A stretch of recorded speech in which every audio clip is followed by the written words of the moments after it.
One of the core values at St. Michael's University School is respect.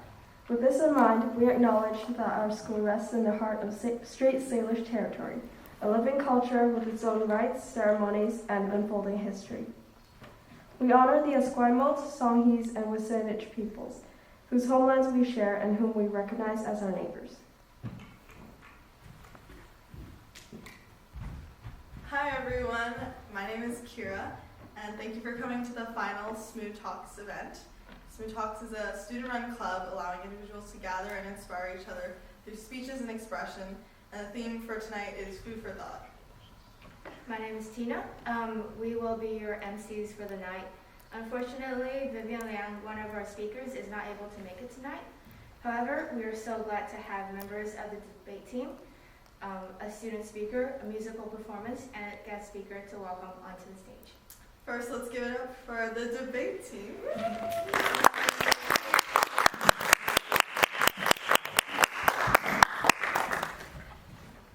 Hello, so my name is Callum Oversmith. I'm Arjun Pathik. And today we're going to be doing a debate. So we wanted to pick a lighthearted topic, and since the theme of the event is food for thought, we decided to do some thoughts on food. So we hope you enjoy. As part of the audience, we want to create this in an interactive style of debate. So when we're going to be arguing a resolution of dark meat is better than white meat, feel free at one point to pop up. If you put your hand on your head like this, then you can direct a question at one of the two of us, whoever's speaking. So we want to have this be an interactive debate. So if you feel like you have a question that you really want to trip us up with, go ahead. Let's see if we can take it.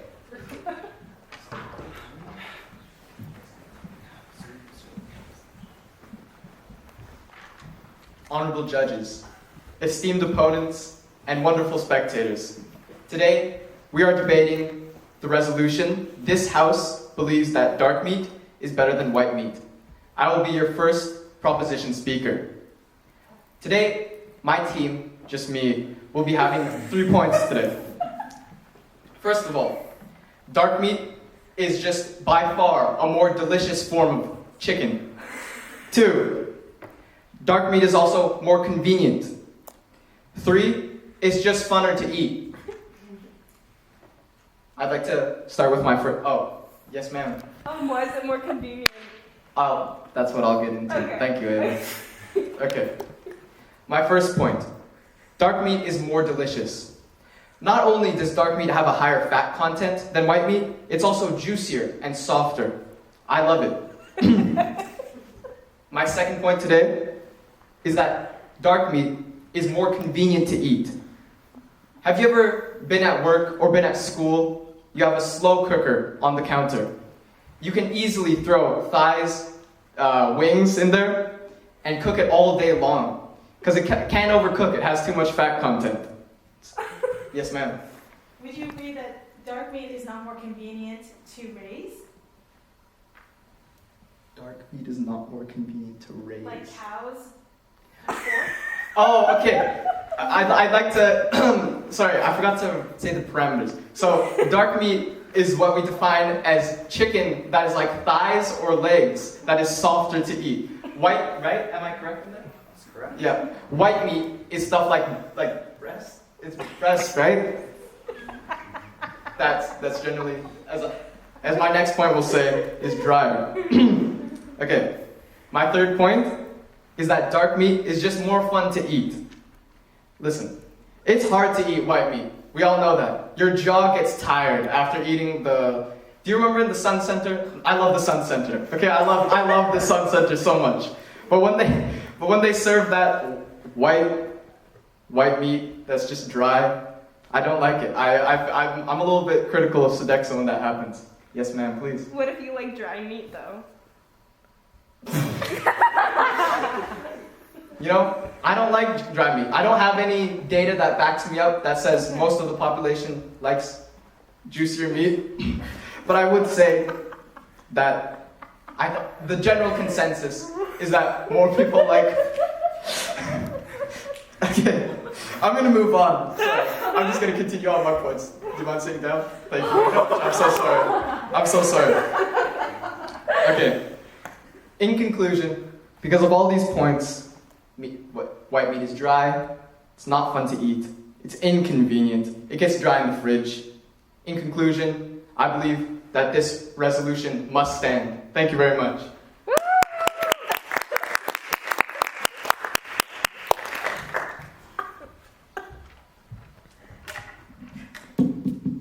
Hello, my name is Callum Weber-Smith, and I will be the negative speaker for this resolution, that dark meat is better than white meat. Here on Side Opposition, we are firmly against this notion. So let's just take a minute to define what we're talking about when we're talking about dark meat versus white meat. You may be thinking about various types of meat, veal, steak, pork, but we're going to focus on the lifeblood of all meat, chicken. And I think this is where the biggest distinction is. We can talk about turkey, we can talk about goose, but the gold standard for meat is chicken. And there's a huge difference between white meat and dark meat. It's not just geographical, it's in issues of taste, issues of health, issues of the flavor that can be presented. Side Proposition has tried to say that dark meat will be inherently more delicious. It will not be. I'd like to bring up several points. Firstly, I'd like to talk about the health surrounded by white meat. Then I'd like to talk about the taste and the flavor. And finally, I'd like to talk about this key notion that Side Proposition has brought up. It is not true that dark meat is inherently more delicious. That must fall. Let's start with the first point, health. So when we look at dark meat, Side Proposition actually said there's more fat in it. Now, we can appreciate that a good chicken meal, a good meal, can have a little bit of fat in it. That's great. But when we look at dark meat, and primarily the way it's sold, I'm pretty sure we're going to see some concerning trends in health. Yes? Dark meat and white meat come from the same chicken, so I don't think it's the same. So what's really interesting is depending on where you are in the chicken, you're going to have different tastes associated with it. When you look at a leg or a thigh, there's going to be different concentrations in the water, the juices that you can marinate it in, and in the fat content. Thank you. But let's look at dark meat. When we think of something chicken, I'm pretty sure everyone is going to think of that delicious restaurant about 2 kilometers up the road called Popeyes. Now let's look on their meal. Where is the most unhealthy? Where is the most calorie dense? Where is the most fat-containing dishes? Those are the dark meat dishes. Those are the chicken pieces that are $10. Yes.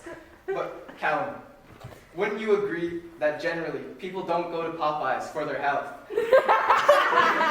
That is a very good point to admit. Popeyes is not known as a paragon of health. However, I think it's important to understand that if we're looking at the plinth of healthy meat, dark meat is not going to be on that top. No matter if it's at Popeyes, no matter if it's at your grocery store, when you're looking at your Christmas chicken, the healthy meat is going to be your breast. It's not going to be your dark thigh. Let's move on to a key problem with Side Proposition's argument. Taste. Side Proposition is saying that inherently dark meat is more tasty than white meat. Is this true? Absolutely not. Let's talk about how white meat has its benefits. Side Proposition has said it's dry. I'm assuming Side Proposition has never tried sticking an orange in the marinade to fix that problem. The problem is, when we look at white meat, it offers opportunities to create, to explore new tastes. Instead of just having boring, stodgy dark meat, we can spice up white meat. Take a chicken breast, throw in some mint sprigs, some cranberry sauce, an orange, olive oil. There are so many ways that you can create with this food. When we think of this resolution of food for thought, imagine the opportunities that white meat provides. And look at dark meat and tell me that that taste is better. I'm afraid that simply isn't true. White meat offers a starting palette, like a blank canvas ready to be painted on by cooks. I believe I have a question from the audience. Can Can you do the same thing to dark meat though? The problem is just based on where it is. If you look at a thigh, if you look at a leg, you can't get the same amount of marinade. Okay. Biggest point I'd like to move on to is the popularity. If you remember your Christmas dinners, there was always all of the relatives congregating around trying to get those slices of the white meat. And then there was that one weird cousin over there who wanted to get that one slice deep in the dark meat. We must realize the popularity and the love that this country and this world has for white meat. It's something super, super important. And I believe that when we consider this resolution, we should consider both the taste and its popularity. When we look at what's better, we can look at which tastes better, which is better to look at, which is healthier for the body, and which is better for the soul. And I think we can conclude that's white meat. I'd like to finish by giving a little quote. Beauty is in the eye of the beholder. Now, I'm pretty sure no one's just going to want to look at the chicken, so I propose an alternative quote. Deliciousness is in the tongue of the taster. And based on this resolution, based on the health, the deliciousness, the blank canvas that white meat provides, we can conclude that this resolution must fall. Dark meat is not better than white meat. Thank you very much.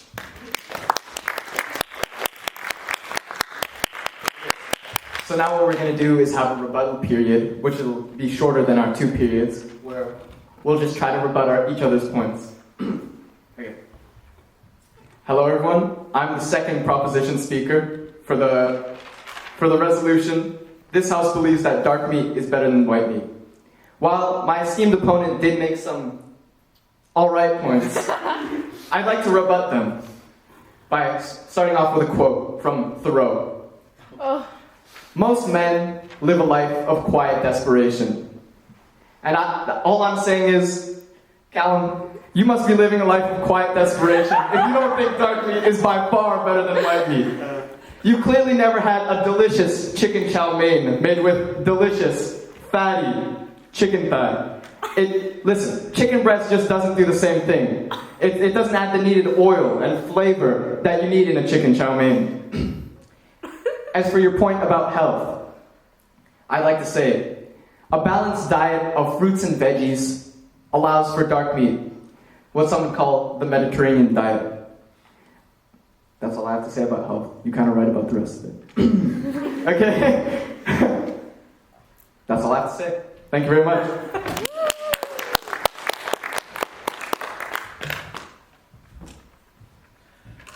I'd like to finish with some rebuttal marks as the second opposition speaker. So, side proposition has concluded, utterly concluded, that the health of white meat is better than dark meat.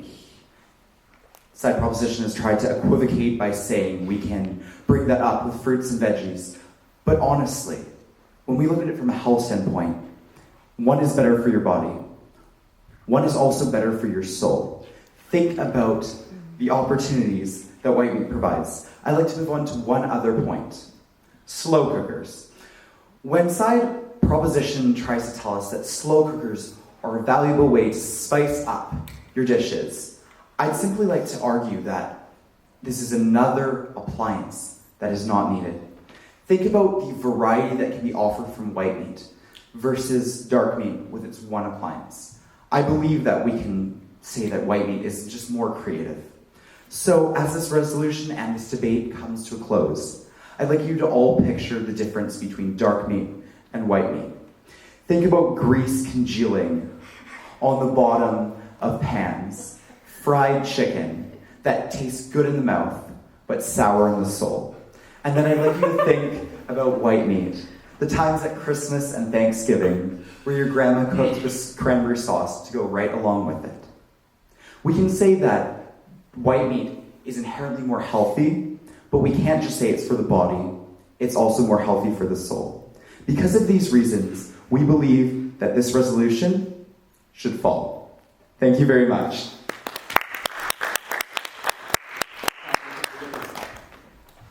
Thank you all for listening. I think this was a very good debate. What else should I say? That's it. Yeah. Thank you very much for listening.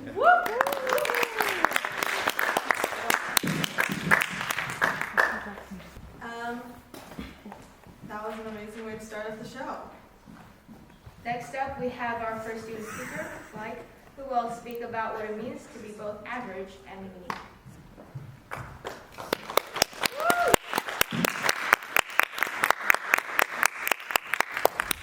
Good evening, everyone. You're going to have to bear with me while I click the slides. A brief disclaimer before I begin. Aspects of this talk were inspired by a TED Talk from Todd Rose. So thanks to Todd Rose for not being average and giving your TED Talk, because TED Talks are not average. If you are the average human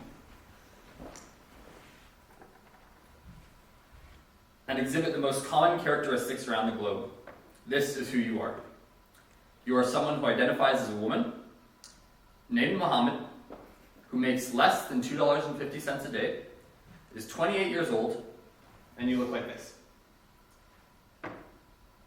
These are the most common gender identity, name, income, age, and facial makeup, or what mathematicians would call the mode across the world. This is the definition of the global average. Yet there is no one on Earth who meets all these criteria. Not one of the 7,900,000,000 people on our planet identify as female, are named Muhammad, are 28 years old, make less than $2.50 a day, and look like this. And I know what you might be thinking. Take one of the factors out, and maybe there is someone who exhibits all these characteristics. Well, let's see. Let's remove the most, quite literally, glaring criteria, the face, and test this. If we only take 4 of the 5 criteria, we have someone named Muhammad, who identifies as a woman, who is 28 years old and makes less than $2.50 a day. I don't think someone like this exists. Or maybe you're thinking the criteria that stands out the most is the name. It's too specific, and we can't have a name that is usually used for men if the person identifies as a woman. If we remove the name, we are left with a woman who looks like this, who makes less than $2.50 a day, and is 28 years old. Maybe it's true for someone, but I doubt it. Or maybe you think gender identity is what stands out most. If we take out gender identity, we're left with someone who looks like this, named Muhammad, who is 28 years old and makes less than $2.50 a day. I challenge you to find someone who meets these criteria. It is only once we get down to 3 out of the 5 criteria that it becomes common to find someone who meets them. These are the most average traits on the planet, and there very likely isn't one person who has more than 3 of them. If you were to make or do something with the average person in mind, you have literally done it for nobody. The average person simply doesn't exist. Each and every person is unique and different. If the average doesn't exist, why do so many things we do rely on averages?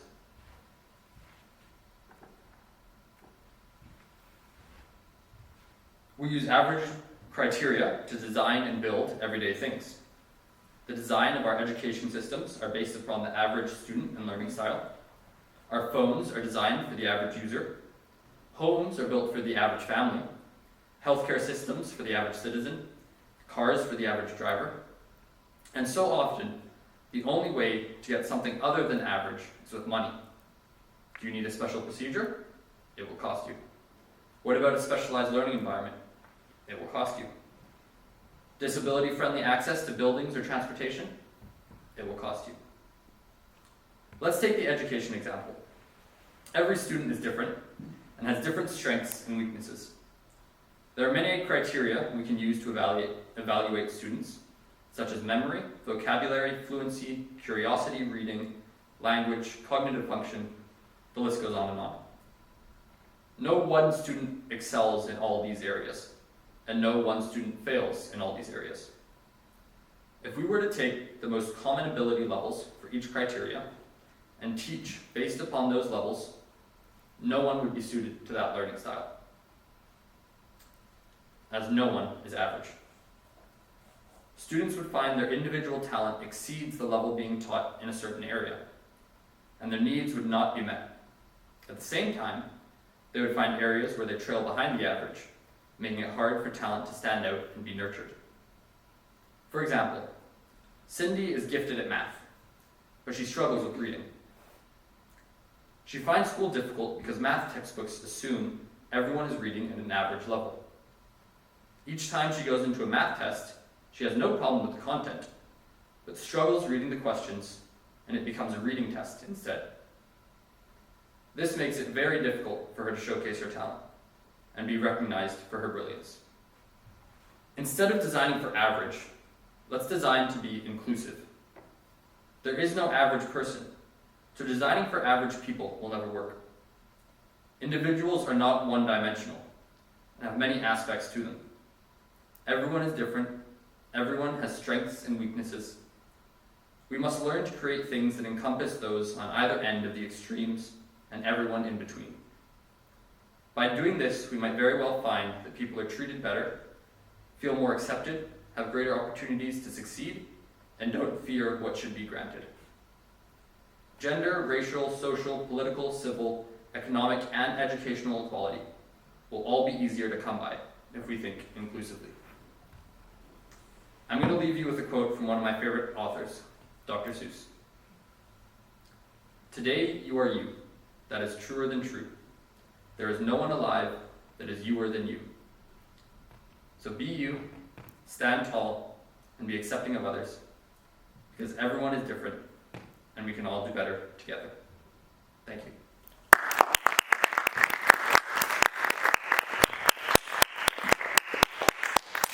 Thank you, Malik, for sharing this speech with us. Please use this time to enjoy a musical performance by Janet.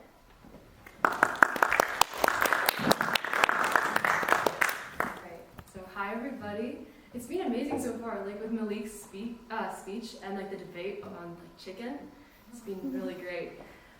Today I'm gonna be singing July by Noah Cyrus. So yeah, hope you enjoy.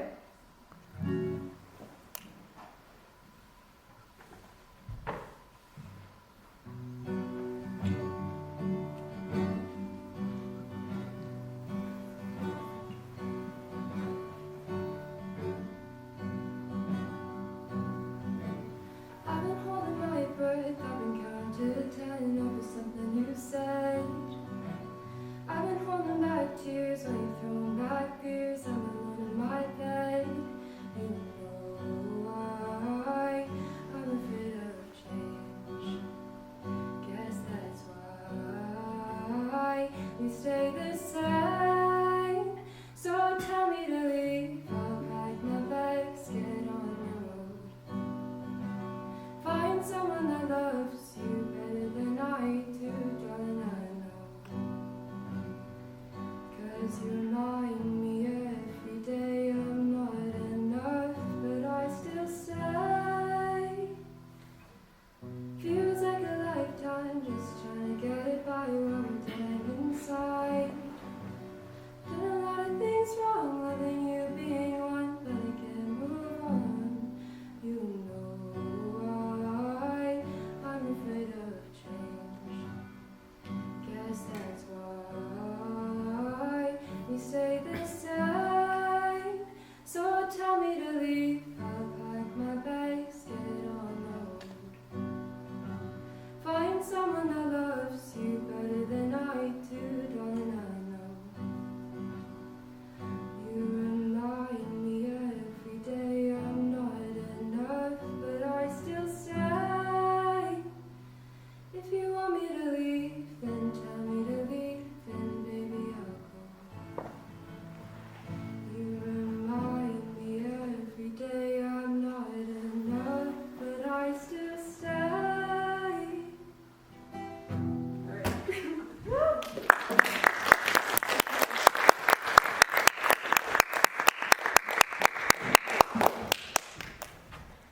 Thank you for your amazing performance, Janet.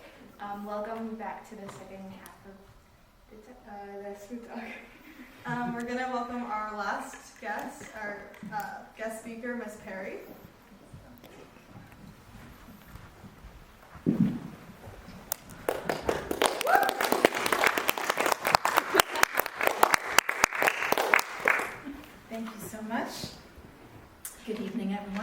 I hope you're enjoying the speeches and the debate and the wonderful song. Thank you so much.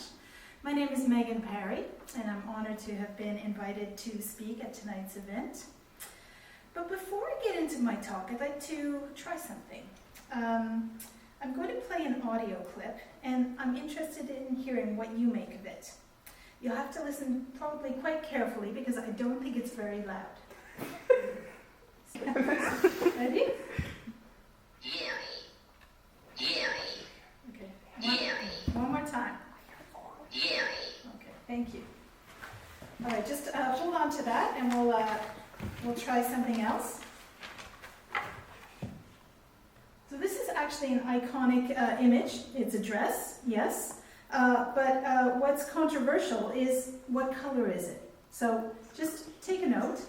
What color do you see? So back to the audio. I heard Laurel. Did anybody else hear Laurel? Few people. Anybody hear Yanni? More people. That's really interesting. Thank you. Now, for the dress, these two images here show the range of colors that people could see when they saw the dress that we looked at before. So I don't know if anybody else saw the dress. I saw the dress as blue and black. Did anybody else see the dress as blue and black? Did anybody see gold and white? Okay, phew. Okay, very interesting. All right. So what can we learn from this activity? Well, we all heard the same sound, but we perceived it differently. And we all saw the same dress. It was one image, and many of us perceived it differently. One fact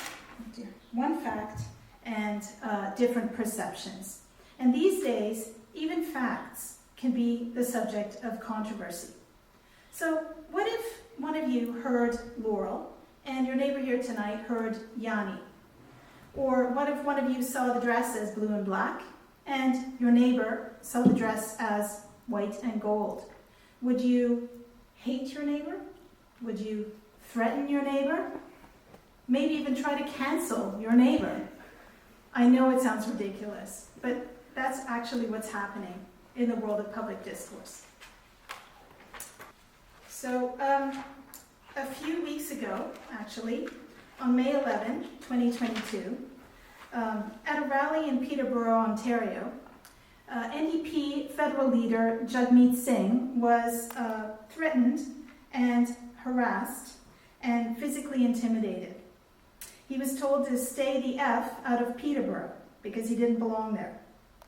And let's not jump to the conclusion that it's just left-wingers behaving this way, or right-wingers behaving a certain way. People all along the political spectrum can be behaving badly these days. Just after this violent protest, other activists firebombed cars belonging to a former Conservative minister who now works for RBC because they wanted to protest the RBC's financial support of the Coastal Link pipeline.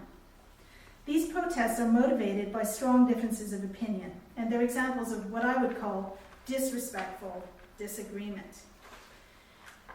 Here's what Jagmeet Singh had to say about the protest against him. We should be able to disagree as a society respectfully, maybe even angrily, but it's getting so polarized that people's safety is at risk. I agree. And I also believe that disagreement doesn't have to be like this. For one thing, sometimes a disagreement is not actually a disagreement. This is called faultless disagreement. It's when two people talk past each other. They're using different terms, and they're not actually disagreeing. What you have to do is each side has to actually be evaluated in a different context according to the terms they're using. And if they do this, they probably will discover that there is actually no disagreement. Next slide. In other cases, though, parties may have to agree to disagree. This is when disagreements arise from fundamental principles that ground your worldview. They could represent your belief system. Now, belief systems are core to who we are. You are as unlikely to change your belief system as you are your religion. So Why would you try to convince somebody else to change theirs? Or get frustrated when they won't? You might as well agree to disagree. Everyone is entitled to a belief system. I've learned in my life to be really alert to disagreements based on belief systems. Think back to Laurel and Yanni, or the color of the dress. The people heard the same facts, but they interpreted them differently. So you're never going to win this argument, and the only thing you can lose is civility. Now a note on cancel culture. So a few years ago, there was a group of intellectuals and public figures that signed a letter against cancel culture. They argued that the restriction of debate hurts those who lack power and threatens democracy. Lots of famous people signed this letter. They included J.K. Rowling, Salman Rushdie, and a long list of Canadian public figures, including Malcolm Gladwell, Margaret Atwood, and Michael Ignatieff. And it turns out, not only is cancel culture bad for democracy, it's also bad for our mental health. Last year, I had some great discussions with Parsa. He was a grade 12 student at SMU, and he was writing a research paper on cancel culture. So since I was working on respectful disagreement, we had a lot of overlap, and I really appreciated our chats. Parsa concluded some really interesting things in his paper that I wanted to share with you here today. He said that young people had a lot to say, but that many were silencing themselves due to their fear of being cancelled. This silence was not good for their mental health. He called for schools to provide opportunity for students to talk. Students needed to learn how to talk to each other, how to air different opinions. They needed moderate, supervised discussions. I agree. And so does Stanford University. So a few years ago, some researchers at Stanford brought together over 500 people, and they had them talk politics at a conference center in Texas. And some really amazing things came out of those discussions. People worked in small groups, and the expectation is that they would speak respectfully of their different opinions. After a day of talking, what the people discovered was that their hostility level was greatly diminished, that they were less polarized in their views than when they started the day, and the best thing, they felt more optimistic about the political future. To quote one participant who said, "I think it wasn't just coming face to face, it was the magic of deliberation under good conditions, which don't generally prevail in our country today." Deliberation under good conditions. Well, I think debate is a great example of deliberation under good conditions. The idea of debate is this. You have two sides, two opposing sides, and if each side does its job correctly, the truth should hover somewhere between the two sides. And the truth comes out in the clash. And I always encourage my debaters to lean into the clash, because that's where the truth is. And if they lean into the clash, they must also maximize respect. Maximum clash, maximum respect. And I think we saw tonight that it can be done beautifully and with humor. Is anybody here familiar with the Munk debates? So the Munk debates if you're not, you should check them out. The Munk debates take place every year. They're sponsored by the Munk Center for International Affairs, and it's run out of the University of Toronto in Toronto. And a few years ago, I was really intrigued because I heard, like many people, that the Munk debates would be featuring Jordan Peterson, who I'm sure needs no introduction, and also Stephen Fry. He's a former actor, but now is a really kind of a social activist, an activist for free speech, actually. But instead of being on opposite sides, these two with very, very different opinions were actually on the same side of the debate, the side of free speech. And most people who tuned in to the Munk debate that night agreed that Stephen Fry won the evening. Well, thank goodness for Stephen Fry. I'm not going to try to imitate his wonderful accent, but I will just quote something that he said that night. He said, "Two sides of the culture war, which are no longer left and right, there's something deeper and weirder.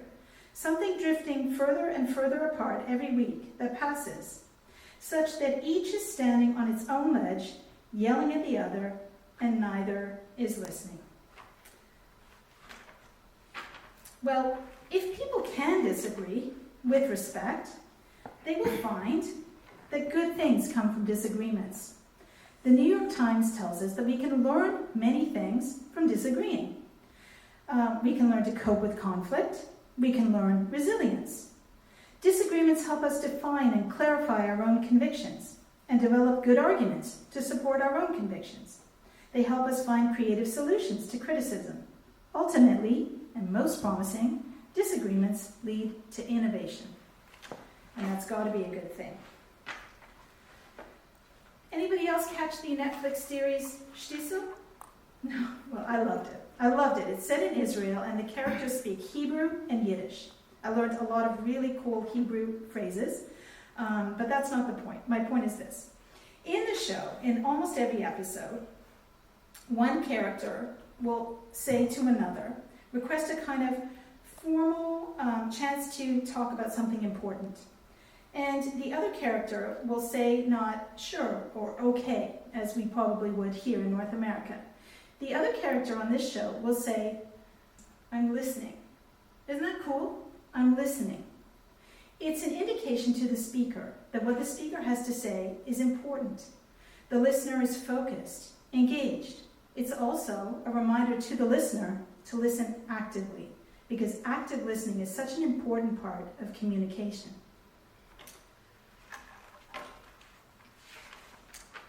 We live in unsettled times. There's a lot of people saying a lot of different things, whether that's the people storming the U.S. Capitol, whether they're truckers protesting in Ottawa, or maybe social justice activists, protesting one thing or another. People have a lot to say, and it's loud, and it can be confusing. When I try to listen, I can't help hearing a lot of noise, and I feel like people are making a lot of noise because they feel that no one's listening to them. So maybe it's time that we all start listening. What can you take away from my talk? What if you left here tonight and made a concerted effort to listen to other people, listen actively? And on that note, thank you for listening to me. Have a great night.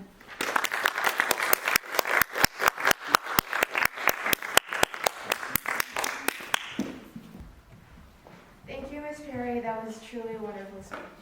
Let's now pass the show over to the heads of SMOO Talks to conclude tonight's event.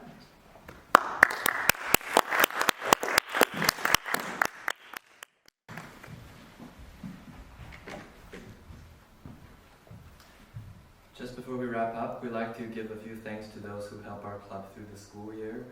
A big thank you to Mr. Geddes and our club members. We'd also like to give a shout out to Elena, who is also one of the heads of SMOO Talks. After graduation this year, she will be moving on to bigger and better things. Thanks to our graphic designer, our MCs, our performer, amazing debaters, and our student speaker. Last but not least, we'd like to thank our guest speaker, Ms. Perry, for taking the time to give a speech to us. We'd like to call her back to the stage and accept a gift to show our appreciation. Thank you so much.